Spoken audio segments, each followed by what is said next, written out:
Que tout le monde puisse sur le forum de réconciliation, là où le forum dit de réconciliation des Katangais. En fait, d'entrée de jeu, il faut que tout le monde puisse savoir que tous les analystes avertis savent que c'est en fait une grande escroquerie politique. Et cette escroquerie politique a été initiée de bout en bout par Moïse, en complicité avec son grand ami, l'archevêque Fulgence Moutéba. En fait, Moïse essaye de, si vous voulez, d'avoir le soutien des forces du Katanga et notamment les forces qui viennent de Joseph Kabila et de son FCC, ou de ses FCC, on va le dire. Alors, Moïse a initié ceci sous prétexte d'une réconciliation entre leaders katangais. En réalité, il voudrait réavoir, ou si vous voulez, retrouver les bonnes grâces de Joseph Kabila, parce que vous devez le savoir, Moïse a trahi plusieurs fois la confiance de Joseph Kabila en se faisant de l'argent sur son dos et à l'insu de la plupart des dirigeants du pays de l'époque, en fait. Moïse a acheté plusieurs mines de la Gécamine qu'il a vendues, mais il a acheté à vil prix, il a vendu ça très cher. Il y a une interview du pasteur Ngoï Mulunda qui est très explicite quant à ce. Alors, pour le moment, Moïse est en train de viser la magistrature suprême pour une raison précise. Il voudrait à tout prix contrôler, justement, les richesses de ce pays. Moïse n'a jamais été quelqu'un qui accepte d'être en deuxième position, où que ce soit. Il a toujours voulu être le numéro un. Et ça, Joseph Kabila l'avait déjà dit plusieurs fois, et bon, peut-être les gens n'avaient pas pris ça au sérieux. En 2016, quand Joseph Kabila avait réuni les dignitaires katangais à Kachamata, il leur avait dit ceci: ce monsieur nous a vendu du vent, il nous a fait croire qu'il allait enrichir la province, il a étalé tout un tas de projets, mais en réalité, c'était des projets qui lui étaient bénéfiques à lui. Et Joseph avait dit en son temps, j'ai circulé dans le Katanga ici, je n'ai vu aucun millionnaire. Où est la richesse dont on m'a parlé pendant si longtemps? Où est justement le Eldorado dont on parlait ici au Katanga? Parce que je n'ai vu que des pauvres dans la population. J'ai vu des politiciens s'engraisser sous le dos de cette population, mais je n'ai vu aucun riche, au vrai sens du mot, ici dans le Grand Katanga. Et il avait dit une chose, une phrase qui était en Swahili, Batajibomoa. Ça veut dire, ils vont se détruire mutuellement, ceux qui m'ont trahi. Eh bien, Moïse, en félin politicien, en hypocrite accompli, sait qu'il ne peut pas avoir la magistrature suprême. Si le FCC mettait un candidat en face de lui, ils vont se départager le voix du Katanga et c'est Félix qui va en tirer les dividendes. Il a très bien compris que s'il doit inquiéter Félix, il faut qu'il puisse s'allier d'abord les forces du Katanga et après ça, il va aller vers l'Est, vers les Matata Pogno.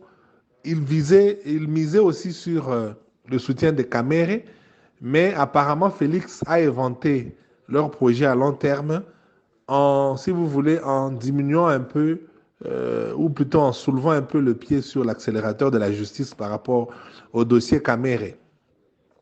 Kaméré ne pourra pas être candidat, ça vous devez le savoir, mais tout ceci va être, si vous voulez, prolongé à souhait, parce que justement, Kaméré a beaucoup de ministres au gouvernement et ils sont sur des portefeuilles assez juteux, et que donc, ils tirent les dividendes du pouvoir de Tshisekedi, et que donc, le retour de l'ascenseur sera que, même s'il ne soutient pas officiellement, mais en tout cas, il n'ira pas contre la candidature de Félix.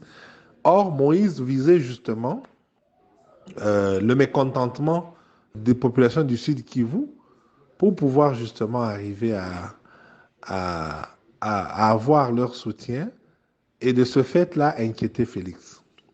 Malheureusement pour lui, Félix a été beaucoup plus malin quand il a recruté Bahati. Bahati est aussi du Sud Kivu. Quand il a recruté tous ces leaders du Nord, qui sont très nombreux, notamment les Moïndo Zangi, tous ces gens-là, qui chantent jour et nuit les bienfaits de Tshisekedi. C'est comme ça que ça, ce n'est qu'une première étape que Moïse est en train de déclencher, c'est réunir toutes les forces du Katanga, on va dire toutes les forces tribalistes du Katanga. Malheureusement, pour eux, il a fallu inviter tout le monde, sinon ça aurait eu une autre connotation. C'est comme ça qu'on a invité même les ministres de l'Union sacrée, même les députés de l'Union sacrée, même ceux de l'UDPS. Et Fabien Moutombe, en prenant la parole, selon ceux qui étaient présents, a dit le Katanga n'a jamais été mieux servi qu'actuellement sous le pouvoir de Félix Tshisekedi.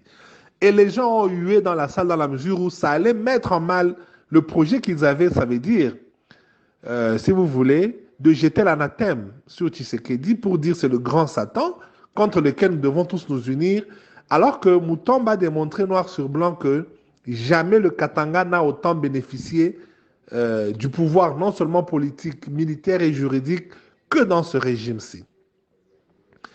Il s'est énervé, quand on a eu sur lui, il s'est énervé, il a voulu sortir, mais finalement, les évêques l'ont appelé, on a parlé, puis on lui a redonné la parole et il a explicité sa parole. Et là, c'était des salves d'applaudissements. Voilà ce qui a fait que la conduite qu'il voulait donner à ces assises, ça veut dire une conduite purement politique, a été mise en mal. C'est comme ça qu'ils ont pris le volet économique pour dire que voilà, il y a beaucoup de Katangais pauvres, alors qu'on voit beaucoup de Kassaïens qui s'enrichissent, beaucoup de Kassaïens sont propriétaires des mines, ainsi de suite. La plupart des ONG internationales sont dirigées par des Kassaïens, la société civile est infestée de Kassaïens, ainsi de suite. Donc en réalité, c'est sorti comme une sorte de, si vous voulez, de récrimination sempiternelle qu'on connaît contre les Kassaïens, mais ils ont voulu justement se servir de ces assises ici pour réunir toutes les forces qui penseraient que les Kassaïens ont pris trop d'ampleur au Katanga, ce qui n'est pas du tout vrai, dans la mesure où même à l'époque de Kabila, il en était toujours de même. Les ONG ont toujours été dirigées par les Kassaïens, les églises, ainsi de suite, mais voilà que parce que Tshisekedi est au pouvoir, comme on dit, si on veut noyer son chien, vaut mieux l'accuser de rage. C'est comme ça qu'on essaye justement de mettre tous les péchés d'Israël sur le dos de Tshisekedi, ce qui n'est pas du tout vrai. Parce qu'il a été démontré que les Katangais occupent des postes stratégiques dans ce régime. Il a été démontré que la production minière au Katanga n'a jamais été aussi bonne qu'à l'époque justement où Tshisekedi est justement au pouvoir. Il a été démontré que les provinces qui ne décollent pas sont les provinces qui regorgent de plus de politiciens. Il a été ici clairement dit que le Haut-Lomami est la province des 4 issus du Grand Katanga qui est la plus pauvre, alors que c'est elle qui a eu le plus de politiciens dans le régime de Mzee Kabila, dans le régime de Joseph Kabila. Et on leur a demandé à eux, qu'est-ce que vous avez fait chez vous? Parce que Katumba Mwanke a construit à Pueto, Moïse a construit Kachobwe, Mouyej a construit Kolwezi, Zoé Kabila a construit le Tanganyika. Vous là, qu'est-ce que vous avez fait au Lomami? Oh non, le Haut-Lomami est une province délaissée, il n'y a pas de minéraux, il n'y a rien. On leur a prouvé qu'il y a des minéraux au Lomami, qu'il y a l'agriculture au Lomami, mais qu'eux, ils sont maîtres dans l'art des querelles byzantines en réalité.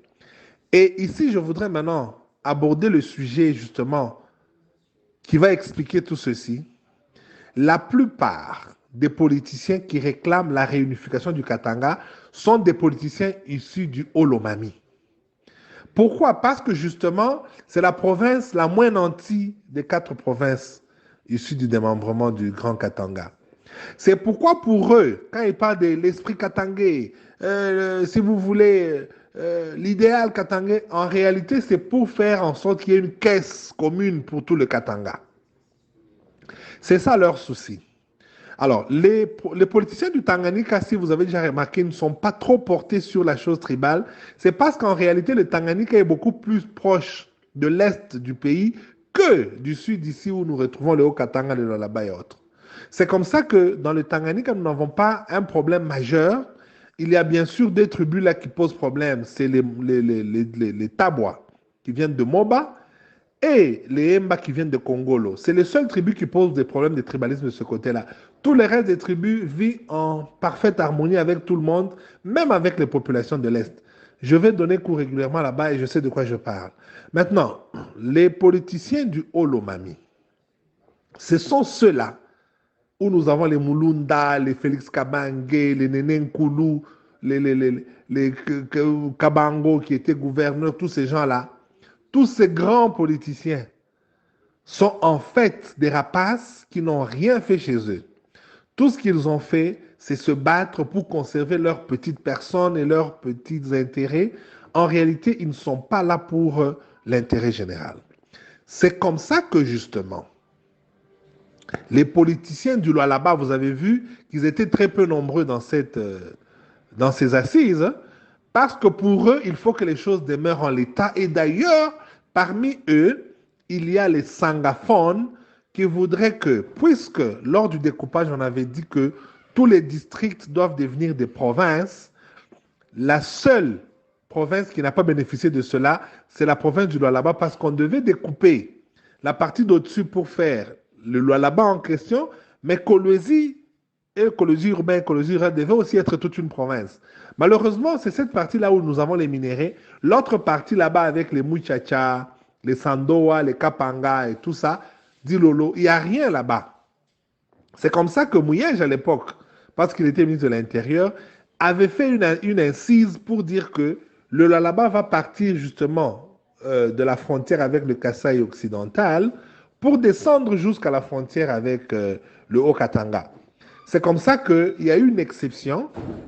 Les deux districts-là ont été fusionnés pour faire une province, alors qu'à l'époque, on avait dit chaque district devait devenir une province.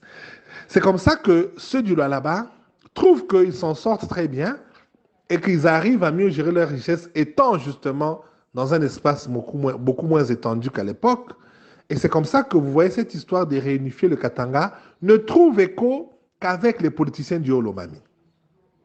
Et le Haut-Katanga se retrouve avec beaucoup de richesses ici. Ils ne sont pas partants. C'est pourquoi vous avez vu qu'Yaboul a été très peu présent. Il a été là à la cérémonie d'ouverture et puis il est parti. Samalou Kondé n'est même pas venu, il n'a pas fait le déplacement. Tous les grands politiciens Saint-Pierre, il n'y a que ceux qui soutiennent Moïse qui étaient présents, mais tout le reste qui sont de l'Union sacrée n'ont pas jugé utile de participer à cette messe parce qu'il se trouve justement qu'ils sont en train de profiter de cette situation actuelle ou du découpage qu'il y a eu dans le Grand Katanga.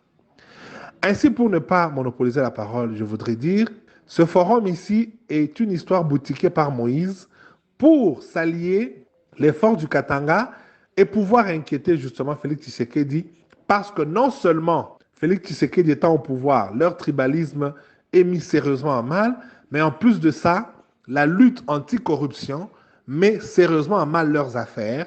C'est comme ça qu'ils voudraient à tout prix écarter Félix Tshisekedi de la magistrature suprême et que si quelqu'un comme Moïse se mettait là-bas, toutes les affaires de tous ces malhonnêtes reprendraient de plus belle. Si vous imaginez que quelqu'un qui a refusé de faire la route Kolwezi-Dilolo, parce qu'alors les minéraux partiraient directement vers le port de Lobito, il a préféré maintenir justement la sortie des minéraux vers Kasumbalesa parce que ces camions allaient être loués pour cette distance-là, alors que si on faisait la route Kolwezi-Dilolo et la route Kolwezi-Solwezi, il perdrait beaucoup parce que la distance est beaucoup plus courte et que lui n'allait pas en profiter. Quand vous avez un monsieur qui fait toujours des calculs malhonnêtes comme cela, ne vous attendez pas qu'un jour il va faire quelque chose d'utile. Tout ce qu'il fait a un intérêt politique derrière et justement ce forum en était un. Et l'avenir nous le dit.